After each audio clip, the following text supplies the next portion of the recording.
Choose life. Choose a job. Choose a career. Choose a family. Choose a fucking big television.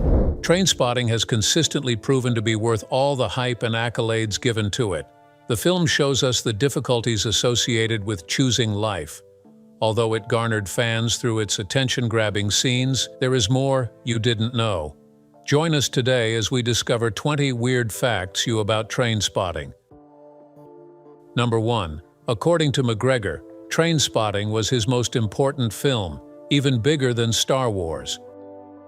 We've all heard of Star Wars, right? A global phenomenon that spans decades, multiple generations, and billions of dollars. To be part of that universe is to be immortalized in cinematic history. That's why it came as a surprise to many when Ewan McGregor, who played the beloved Obi-Wan Kenobi, said that Trainspotting was more important to him than Star Wars. At first glance, it sounds almost unbelievable. After all, how could a gritty Scottish film about heroin addicts compete with one of the most successful franchises in movie history? But McGregor wasn't talking about fame or box office numbers. He was talking about depth, connection, and impact. In a 2011 interview, McGregor opened up about his true feelings regarding Trainspotting. He said, "It's still the main thing people ask me about when they come up to me in the street. I get a sense that it's possibly the biggest film I've done, or the most successful in terms of being in the human consciousness." That statement alone reveals how deeply the film resonated with audiences.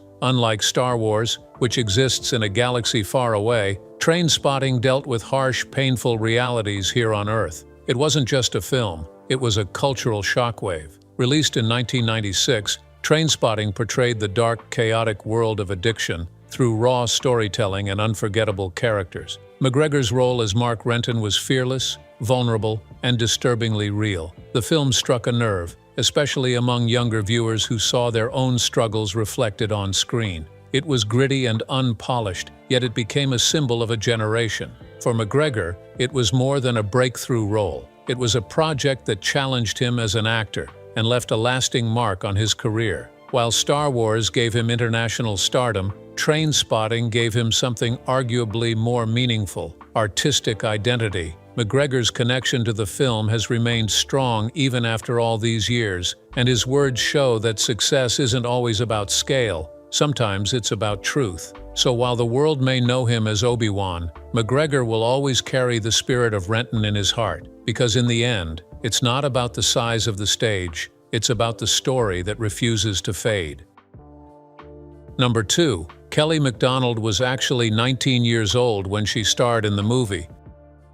It might be hard to believe, but Kelly Macdonald was actually 19 years old when she played the role of Diane, a 14-year-old schoolgirl in Trainspotting. The age gap is surprising, especially because Macdonald carried the role with such natural ease and authenticity that many viewers assumed she was genuinely a young teenager. Her youthful appearance and quiet confidence made the character believable, even in the face of such a mature and emotionally complex role. Looking back, it is even more impressive when you realize that Trainspotting was her very first acting job. Director Danny Boyle and the casting team were not looking for a polished performer or a well-known name. In fact, they specifically wanted someone with no professional acting experience. Boyle believed that to capture the innocence, naivety, and power of Diane's character, they needed a fresh face, someone the audience could believe had never been on a film set before. The goal was to find a girl who genuinely looked and felt like a young schoolgirl from Edinburgh,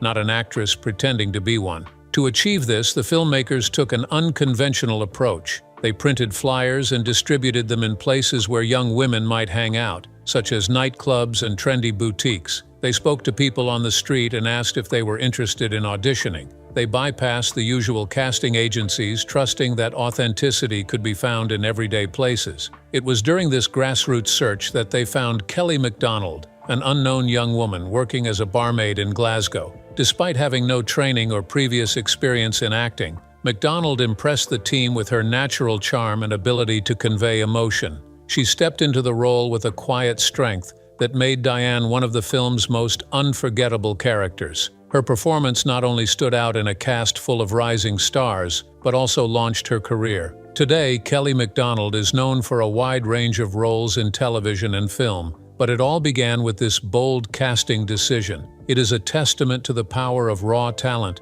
and a reminder that sometimes the most unforgettable performances come from the most unexpected places. Number 3. Trainspotting was a play before it was made into a film. Before it ever became a film, Trainspotting began as a novel written by Irvine Welsh in 1993. The novel quickly gained attention for its brutal honesty, Scottish dialect, and unfiltered portrayal of heroin addiction in Edinburgh. But what many people do not know is that before director Danny Boyle adapted it into a film, Trainspotting had already been turned into a stage play. The theatrical version was developed just 1 year after the book's release and was first performed at Edinburgh's Traverse Theatre in 1994. The stage adaptation was anything but traditional. Rather than follow a clean, structured narrative, the play used large portions of prose lifted directly from Welsh's novel. These prose sections were spoken or performed almost like monologues, blending narration with physical performance. The result was a raw, jarring experience that mimicked the chaos and confusion of the character's world. The lines between storytelling and action were blurred, with actors sometimes breaking the fourth wall and speaking directly to the audience. This made the entire experience feel more intimate and unfiltered, as though the audience was being pulled into the world of the characters without a safety net. One of the most striking elements of the play was its physicality. The cast did not just act out scenes, they embodied them with extreme energy and intensity. There were moments of sheer visceral action, with the actors throwing themselves fully into the most disturbing and graphic parts of the story. This included the infamous worst toilet in Scotland scene, which was recreated on stage in a way that tested the comfort levels of the audience. One particularly unusual and often talked about aspect of the stage version was the frequent presence of bodily fluids. From vomit to urine, the production did not hold back. Fluids were made to appear as though they poured from nearly every orifice of the actors' bodies. It was designed to be messy, uncomfortable, and unforgettable. This raw, theatrical approach captured the unfiltered emotion and horror of addiction in a way that few plays dared to do. It was not about neat storytelling or polished performances. It was about making the audience feel the discomfort, the pain, and the madness of that world. Though the stage version of Trainspotting is not as widely remembered as the film, it played a crucial role in bringing the story to life and pushing the boundaries of what live performance could do. Number 4. Have you ever wondered how the infamous toilet scene was filmed?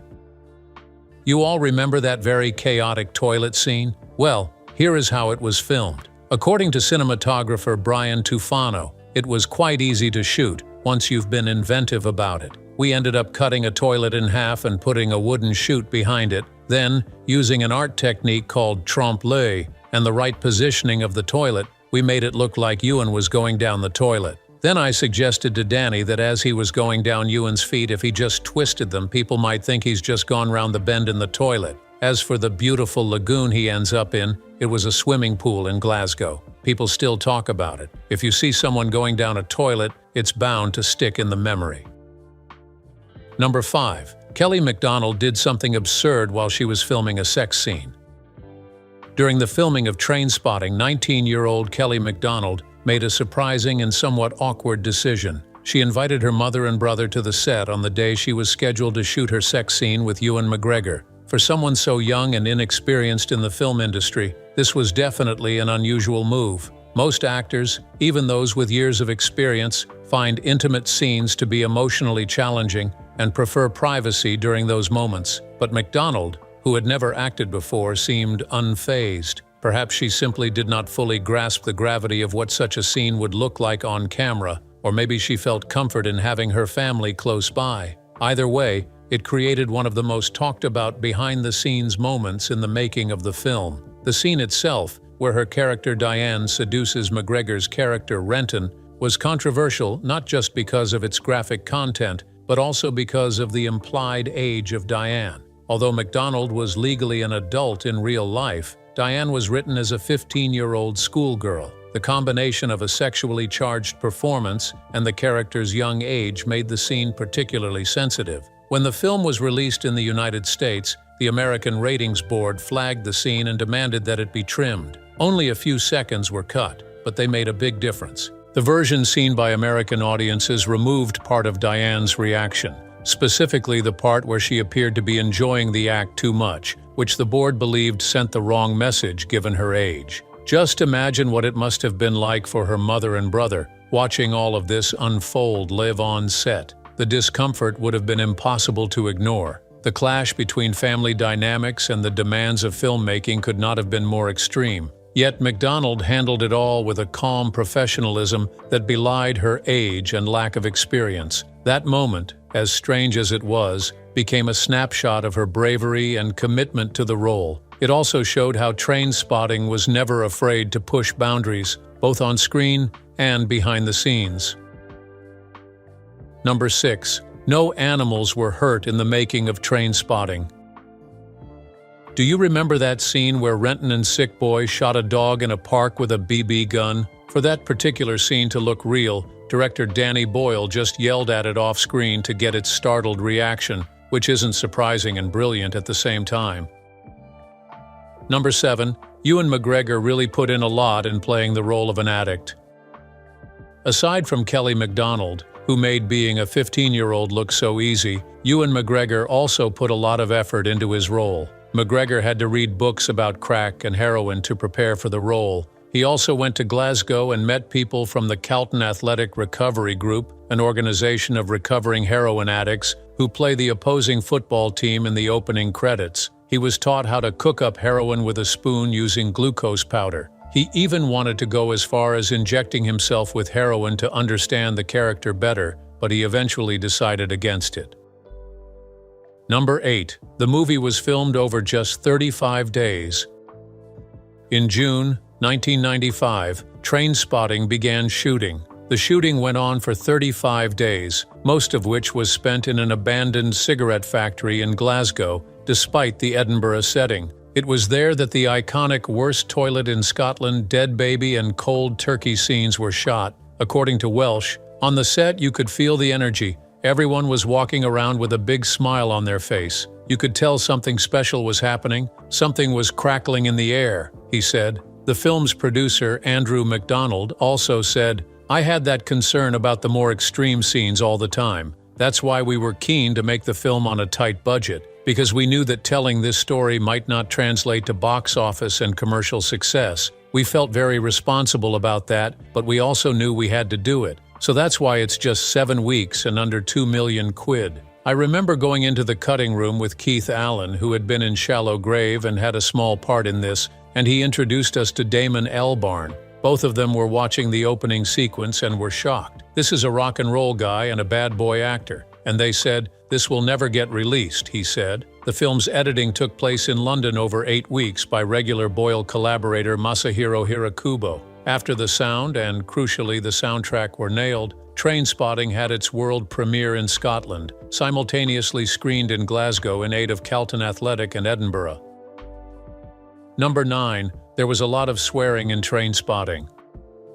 In the film, the C word is used 18 times, while there are over 100 uses of the various iterations of F-go. The author of the book has faced a lot of criticism concerning this too. Welsh rails against moves to censor literature based on swearing and explains, "It seems to be an attempt to erase and/or marginalize certain cultures, i.e. the working class, the ghetto, and so on. Language is a living, organic thing. If you try to control that and prescribe what people say, the next thing is prescribing what people think." Number 10. A sequel, Porno, written by Irvine Welsh, was released in 2002 and set 10 years after Trainspotting. Irvine Welsh, who has always poured cold water on talk of a sequel, read 2 extracts from the manuscript to rapturous applause at the Edinburgh Book Festival. Fresh from running a half-marathon, he said he had been a bit of a lazy bastard, so its publication had been put back a year. "The truth is, it's taking so long because I'm enjoying writing it. I knew there was more life in the characters. I had written a huge amount more of Trainspotting than in the book, but I didn't want to rehash that." The 4 surviving characters from the series of interweaving short stories, Mark Renton, Spud Murphy, Sick Boy, and the Begbie, will feature again in the new book, provisionally titled Porno. Although Welsh has stuck to the same format, the writing is sharper and even funnier. Welsh was more reticent about revealing details on Mark Rentboy, Renton, and alcoholic psychotic Begbie. These characters helped to launch Scottish actors Ewan McGregor and Robert Carlyle to Hollywood stardom.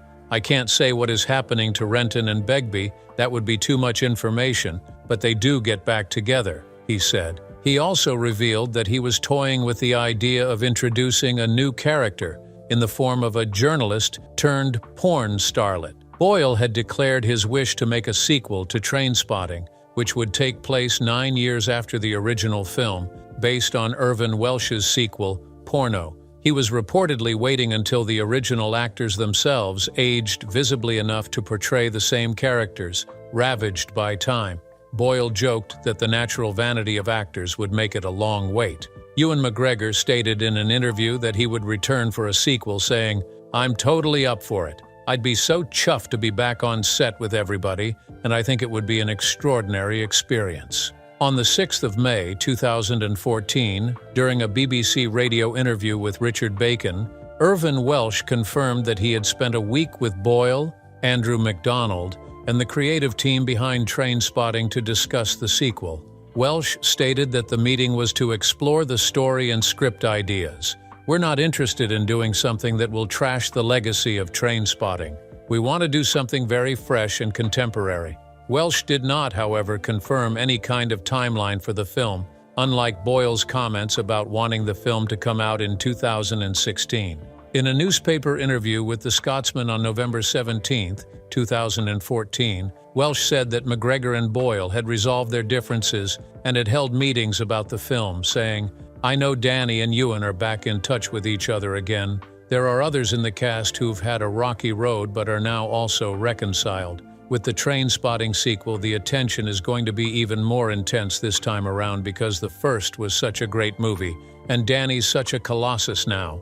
We're all protective of the Trainspotting legacy, and we want to make a film that adds to that legacy and doesn't take away from it." Then, in a September 2015 interview with ComingSoon.net, Boyle said that a script for the sequel had been written and that filming would take place between May and June 2016, in the hope of releasing the film that year to commemorate Trainspotting's 20th anniversary. Scottish novelist and short story writer Irvine Welsh was born on September 27, 1958 in Leith, the port area of the Scottish capital, Edinburgh. He has written plays and screenplays and directed several short films. Irvine Welsh states that he was born in 1958, though according to Glasgow police, his birth record is dated around 1951. When he was 4, his family moved to Muirhouse in Edinburgh, where they stayed in local housing schemes. His mother worked as a waitress while his father was a dock worker in Leith until bad health forced him to stop, after which he became a carpet salesman. He died when Welsh was 25. Welsh left Ainsley Park High School when he was 16 and then completed a City and Guilds course in electrical engineering. He became an apprentice TV repairman until an electric shock persuaded him to move on to a series of other jobs. Welsh left Edinburgh for the London punk scene in 1978, where he played guitar and sang in The Public Life and Stairway 13. A series of arrests for petty crimes and finally a suspended sentence for trashing a North London community centre inspired Welsh to correct his ways. He worked for Hackney Council in London and studied computing with the support of the Manpower Services Commission. In the late 1980s, Welsh returned to Edinburgh, where he worked for the City Council in the Housing Department. He then studied for an MBA at Heriot-Watt University. Welsh's novels share characters, giving the feel of a shared universe within his writing. For example, characters from Trainspotting make cameo appearances in The Acid House, Marabou Stork Nightmares, Ecstasy, Filth, and slightly larger appearances in Glue, whose characters then appear in Porno. Irvine Welsh has published 11 novels and 4 collections of short stories. Number 11. The opening scene where Renton is run over by a car was actually not as easy as it seems. That opening scene where Renton was run over by a car was challenging to get. During breaks, McGregor had to be patched up by the on-set nurse, according to Empire's 1996 behind-the-scenes article. This opening scene shows Renton and Spud being chased by security guards, which tells the audience that the main characters have a conflict with authority and may even be bad people. During the chase, Renton gets hit by a car and is followed by a shot from inside the car, looking at Renton laughing. This is an example of audience positioning being used to make Renton appear as an outsider by showing him outside the vehicle. The film uses a freeze frame and displays Renton's name on the screen with text. This is how all the major characters in the film are introduced. The fact that Renton is the first one being introduced and it's he who is narrating makes it clear to the audience that he is the main character. Number 12. Trainspotting was given a £1.5 million budget. Trainspotting was shot in mid-1995 on a budget of £1.5 million, with the cast and crew working out of an abandoned cigarette factory in Glasgow. Due to time constraints and a tight budget, most scenes were done in one take, which contributed to the grungy look of the film.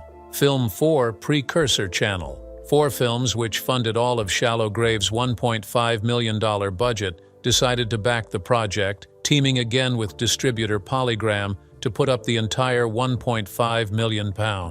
Even though the film was produced on a tight budget, nobody saw the massive outcome of the film coming. The film had previews in the UK on 17 screens, grossing £18,970 before opening on February 23, 1996, in a platform release on 57 screens in the West End of London, Scotland and Ireland, grossing over £500,000 in its opening weekend and placing 5th at the UK box office. It was the #1 film in London.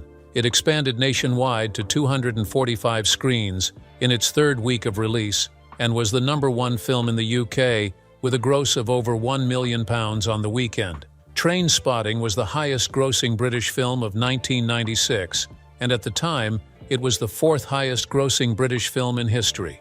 The film grossed £12 million in the UK and $72 million internationally. Based on a cost-to-return ratio, Trainspotting was the most profitable film of the year.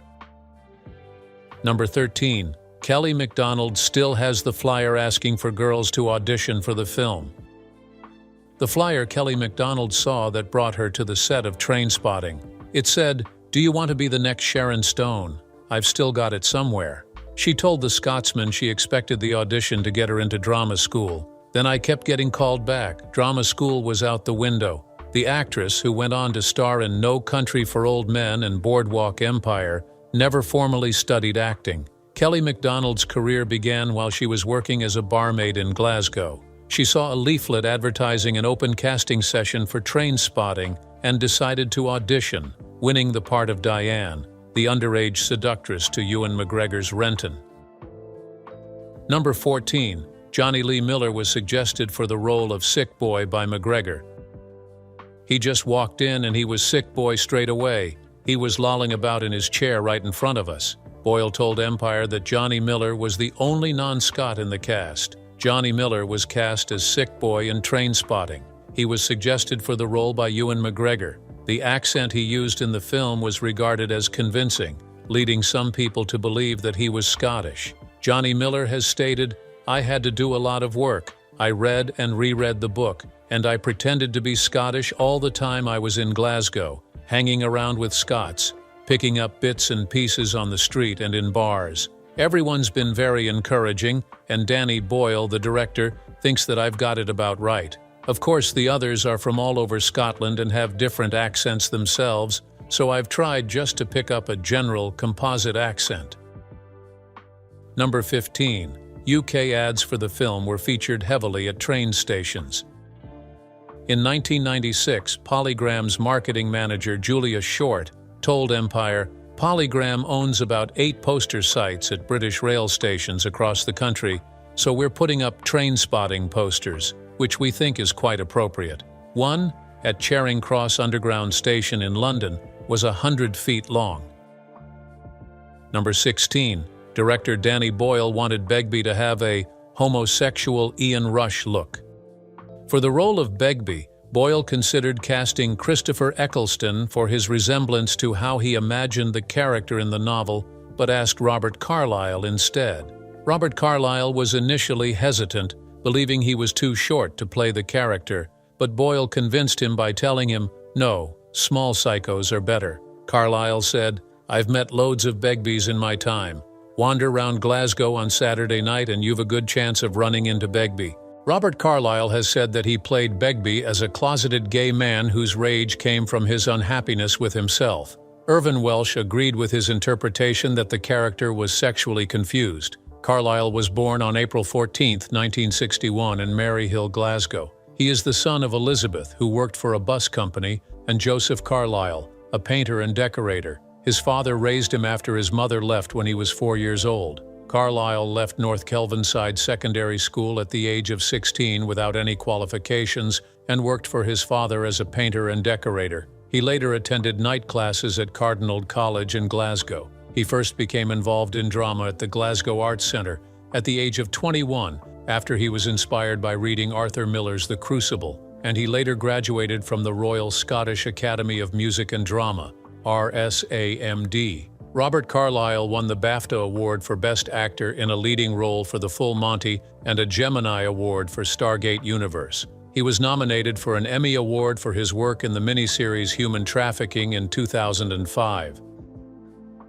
Number 17. Kevin McKidd actually missed being a part of the iconic poster campaign all because of a holiday. Kevin McKidd starred as Tommy in Trainspotting, who joined Renton and others after Lizzie dumped him due to their sex tape disappearing. Tommy was severely addicted to heroin, and he later became HIV positive. He later died of AIDS-related toxoplasmosis. Actor Kevin McKidd went on holiday to Tunisia straight after making Trainspotting, and unfortunately, he missed out on the promotional photo shoots for the film. McKidd commented, "When I got back to Britain, it was as if their images were everywhere. You couldn't go out without running into those posters. So not only did I feel like an idiot for having gone away, I was reminded of the fact every time I went into town." Number 18, Ewen Bremner, who plays Spud, performed the lead role of Mark Renton in a stage production. Ewen Bremner played Renton in the original stage production of Irvine Welsh's debut novel, but when the film was cast, it was Ewan McGregor who landed the part. The Edinburgh-born actor revealed that when he was offered the role of addict Daniel Spud Murphy instead, he agonized with the decision. Ewen Bremner had already played Ewan McGregor's character Renton in the Trainspotting stage play, and he even asked his agent if there was anything else he could do rather than take the part. But now, Ewan says he was being a snob to consider turning his nose up at the chance offered by director Danny Boyle and producer Andrew MacDonald. They were interested in me for that part, and I felt it was similar to stuff that I'd done before. I didn't appreciate that I wouldn't even be considered for Renton, as the casting had already been done. We were still doing the play, going on stage every night, and all of us actors were aware of the movie being cast. Then we heard Danny and Andrew were coming to the theater, so it was definitely on our minds. I was hoping that I'd have the opportunity to be considered for Renton. There was no way I expected I had any right to the part, but I wanted to put up a little bit of a fight for it. There was a little bit of time once they asked me to play Spud, and I remember saying to my agent at the time, "Look, is there anything else I could do?" I may as well have said, "Could I just shoot myself in both feet, please?" To pass that up? I was a bit of a snob, but you've only got your sense of judgment as an actor. It was a moment when I made a decision that I might not have done, and it was life-changing, he said. Ewen Bremner agreed to play the role of Spud, saying he felt the characters were part of my heritage. According to the actor, Spud is the most likable of the Trainspotters, goofy and loyal with a moral code, if only he weren't addicted to heroin. Bremner, too, is engaging, thoughtful, a bit better spoken than Spud, but still his sentences follow a trajectory that rises to end on an Edinburgh, eh? Number 19. Danny Boyle instructed the cast to watch some films to get a taste of rebellious youth. Danny Boyle seemed like a massive fan of his cast going the extra mile to bring their roles to life. Many of the book's stories and characters were dropped to create a cohesive script of adequate length. Danny Boyle had his actors prepare by making them watch older films about rebellious youths like The Hustler, A Clockwork Orange, and The Exorcist, to give them a sense of what it's like to be a rebellious youth. Number 20. The last word in the film is die. The final word uttered in Trainspotting is die. The last three things Renton mentions are getting by, looking ahead, the day you die. After concluding that Begbie and Sick Boy are too volatile, Renton quietly steals the bag of money and leaves the following morning. Spud sees, but chooses not to warn the others. Renton leaves £4,000 in a left luggage locker for Spud. Begbie, discovering Renton and the money gone, destroys their hotel room in a furious rage, prompting the police to arrest him as Sick Boy and Spud flee. Spud discreetly claims his share of the money, and Renton walks away to his new life. According to Irvin Welsh on the film itself, he says, "We wait and think and doubt and hate." How does it make you feel? The overwhelming feeling is rage. We hate ourselves for being unable to be other than what we are, unable to be better. We feel rage. The feelings must be followed. It doesn't matter whether you're an ideologue or a sensualist. You follow the stimuli, thinking that they're your signposts to the promised land, but they are nothing of the kind. What they are is rocks to navigate the past, each on your brush against, ripping you a little more open, and they are always more on the horizon. But you can't face up to that, so you force yourself to believe the bullshit of those you instinctively know are liars. You repeat those lies to yourself and others, hoping that by repeating them often and fervently enough, you'll attain the godlike status we accord those who tell the lies most frequently and most passionately. But you never do, and even if you could, you wouldn't value it. You'd realize that nobody believes in heroes anymore. We know that they only want to sell us something we don't wish to, and keep from us what we do need. Maybe that's a good thing. Perhaps we're getting in touch with our condition at last. It's horrible how we always die alone, but no worse than living alone. What are your thoughts about Trainspotting? Share with us in the comments. Don't forget to hit the like button and subscribe. Before you go, click on the video displayed on your screen. Thanks for watching.